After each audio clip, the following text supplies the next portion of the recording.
Perkenalkan, nama saya Sumirta Tundu dengan NIM 19102010060,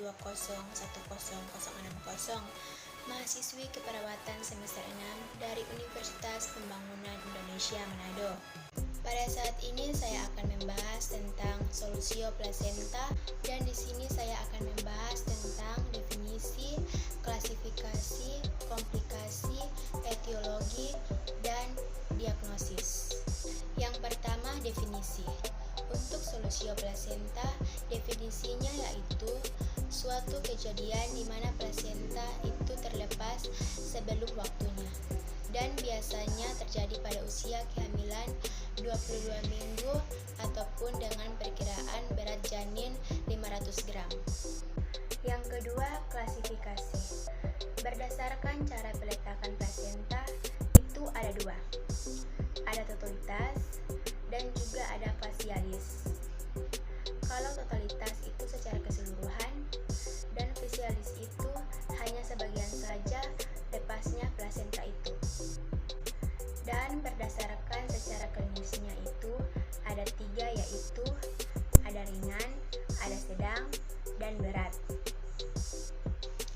Kalau yang ringan itu terlepasnya hanya sebagian sekitar 25% atau kurang dari 1/6 bagian. Jadi, jumlah darah yang dikeluarkan biasanya kurang dari 250 ml. Jadinya cuma sedikit sekali. Dan di sini darah yang keluar itu berwarna kehitaman, jadi sukar untuk dibedakan antara solusio plasenta dan plasenta previa. Dan perutnya agak sakit, juga agak menegang, dan merupakan suatu gejala dari solusio plasenta secara ringan. Selanjutnya yang sedang. Yang sedang itu tanda-tandanya yaitu terlepasnya plasenta itu lebih dari 25%, tapi belum separuhnya. Dan untuk darah yang keluar itu sekitar 250 ml sampai dengan sebelum mencapai 1000 ml.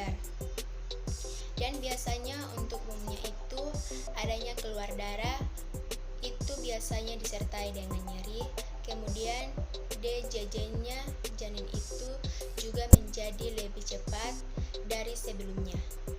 Dan biasanya ibu berpotensi untuk hipotensi dan takikardi.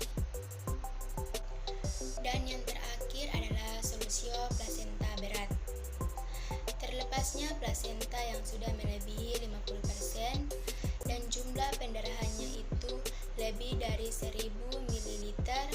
Dan untuk gejala-gejala yang sudah sangat berat itu biasanya terjadi syok, kemudian janin juga sudah meninggal, dan ada juga pembekuan darah maupun gagal ginjal. Yang ketiga, komplikasi. Komplikasi yang terjadi pada ibu itu biasanya terjadi pendarahan.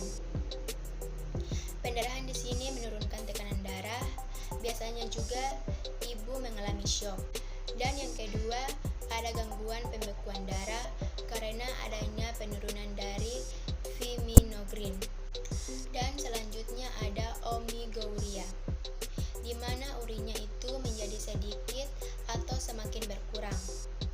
Dan adanya HPP atau pendarahan postpartum pada solusio plasenta ini biasanya terjadi pada saat sedang maupun sampai berat, dan adanya kegagalan dalam pembekuan darah.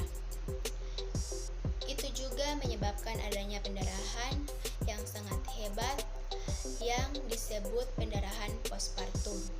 Dan yang terakhir adanya komplikasi pada janin, antara lain aksusia ringan bahkan sampai berat juga. Janin bisa mengalami kematian karena pendarahan yang ibu alami sangat berat. Yang keempat, etiologi.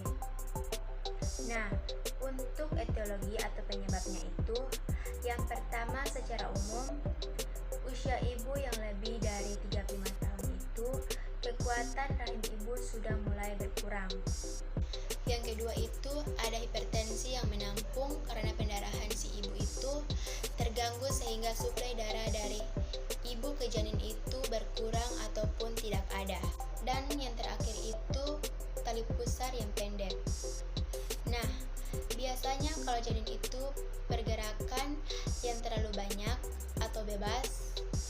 juga bisa menimbulkan solusio plasenta. Yang kelima, diagnosis. Yang pertama itu anamnesis, di mana biasanya ibu mengeluh adanya pengeluaran darah per vagina yang disertai dengan rasa sakit. Dan ini sebagian ciri khas dari solusio plasenta. Dan untuk pemeriksaan umum, itu juga terjadi ketegangan pada dinding uterus. Kemudian bila dilakukan pemeriksaan DDJ atau alkutasi, itu juga bisa jadi normal.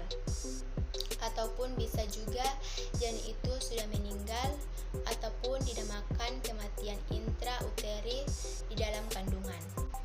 Untuk pemeriksaan penunjang bisa juga dilakukan dengan pemeriksaan USG.